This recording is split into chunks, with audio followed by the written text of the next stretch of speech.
Hello मेरे प्यारे विद्यार्थियों, आपका बहुत बहुत स्वागत है आपके अपने यूट्यूब चैनल जमशेद क्लासेस पे। आज हम लोग देखने वाले हैं फिजिक्स अध्याय 4 विद्युत के वे सभी महत्वपूर्ण प्रश्न जो कि आपकी परीक्षा में बार बार पूछे जाते हैं। तो चलिए शुरू करते हैं। आपका पहला प्रश्न है कि विद्युत धारा की परिभाषा दे और इसका SI मात्रक लिखे। तो आपका जवाब क्या होगा?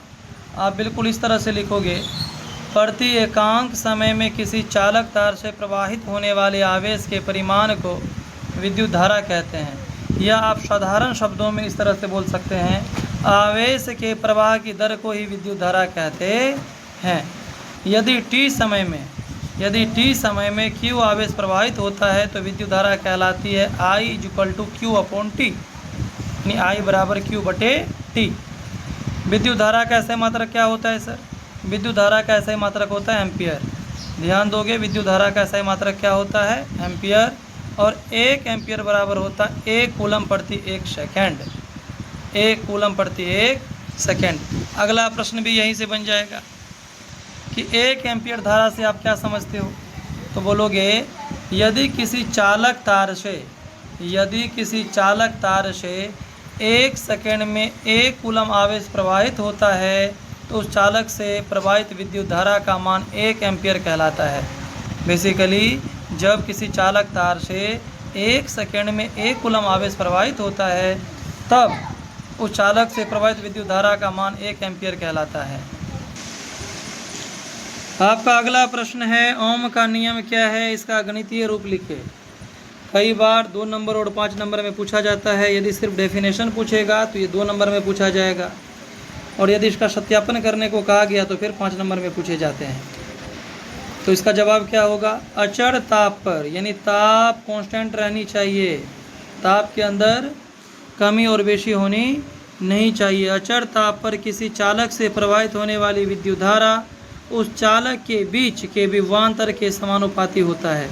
अर्थात यदि ताप में किसी तरह की कोई परिवर्तन ना हो, प्रवाहित होने वाली विद्युत धारा और उस चालक तार के दोनों सिरों के बीच विभवांतर समानुपाती होता है। यानी चालक के गणितीय रूप की बात करें हम लोग बोल सकते हैं V अनुक्रमानुपाती I। V4 हो गया, V यूज किया जाता है विभवांतर के लिए और I किया जाता है विद्युत धारा के लिए। और जब आप इस अनुक्रमानुपाती को इक्वल देते हो तो यहाँ पे आ जाता है R। ये R क्या है? यहाँ पे R एक नियतांक है जिसे चालक का प्रतिरोध कहते हैं। तो याद रखोगे, अचर ताप पर किसी चालक से प्रवाहित होने वाली विद्युत धारा तथा उनके सिरों के बीच के विभवांतर के समानुपाती होता है।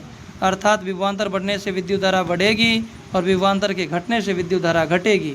आपका अगला सवाल है बच्चों, किसी चालक का प्रतिरोध किन किन बातों पर निर्भर करता है? बहुत ज़्यादा महत्वपूर्ण प्रश्न है, कई बार परीक्षा में पूछा गया है, 2 नंबर के रिगार्डिंग भी और 5 नंबर के रिगार्डिंग भी। आप देख सकते हो 2020, 22, 24। चलिए इसका जवाब क्या आ जाएगा? किसी चालक का प्रतिरोध निम्नलिखित बातों पर निर्भर करता है। पहला, चालक की लंबाई पर। पहला चालक की लंबाई पर है, यानी किसी चालक का प्रतिरोध उसके लंबाई के समानुपाती होता है।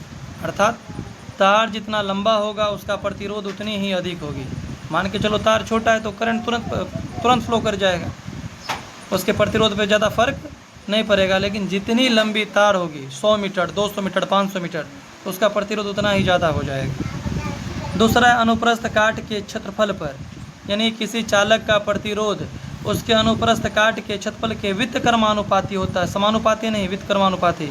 अर्थात तार मोटा होगा तो प्रतिरोध कम होगा और तार पतली होगी तो प्रतिरोध ज़्यादा होगी। तीसरा है चालक के पदार्थ की प्रकृति के ऊपर।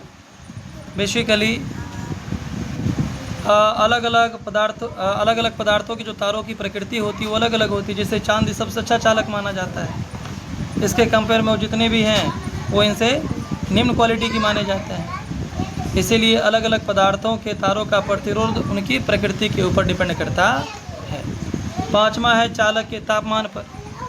तापमान बढ़ने से शुद्ध चालकों का प्रतिरोध बढ़ता है। बेसिकली होता क्या है कि जब किसी चालक तार से हम लोग विद्युत धारा प्रवाहित करते हैं तो चालक तार गर्म होने लगता है, इसे विद्युत धारा का उसमें प्रभाव भी कहते हैं। अब चालक तार जब गर्म होगी तो खुद को बचाने के लिए अपना प्रतिरोध भी बढ़ाएगी। अगर प्रतिरोध नहीं बढ़ाएगी तो तापमान के कारण वो जल सकती है।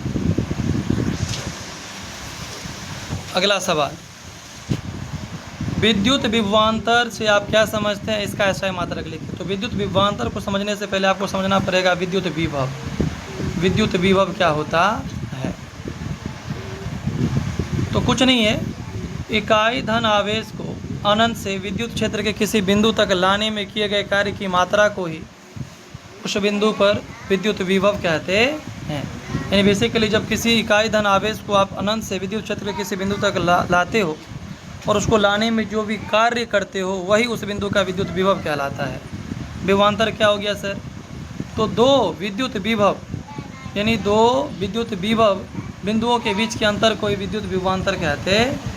यानी दो विभव बिंदुओं के बीच के अंतर को ही क्या कहते हैं? विभवांतर। वैसे आप लिख सकते हो कि एकांक धन आवेश को विद्युत क्षेत्र में एकांक धन आवेश को विद्युत क्षेत्र में एक बिंदु से दूसरे बिंदु तक ले जाने में किए गए कार्य को उन दो बिंदुओं के बीच का विभवांतर कहते हैं, या दो विभव बिंदुओं के बीच के अंतर को विभवांतर कहा जाता है। विभवांतर को V से डिनोट किया जाता है, विभव को भी V से ही डिनोट करते हैं, और V इक्वल टू होता है W/Q। क्या हो जाता है? W/Q। विभव का ऐसा मात्रक वोल्ट होता है और विभवांतर का ऐसा मात्रक वोल्ट मीटर हो जाता है। वोल्ट मीटर याद रखिएगा। आपका अगला सवाल है, ए में आ गई होगी। अगर यहाँ तक आप लोगों को वीडियो समझ में आया तो आप वीडियो को लाइक करेंगे, चैनल को सब्सक्राइब करेंगे और ज़्यादा से ज़्यादा अपने दोस्तों के पास शेयर करेंगे। तब तक के लिए जय हिंद, जय भारत।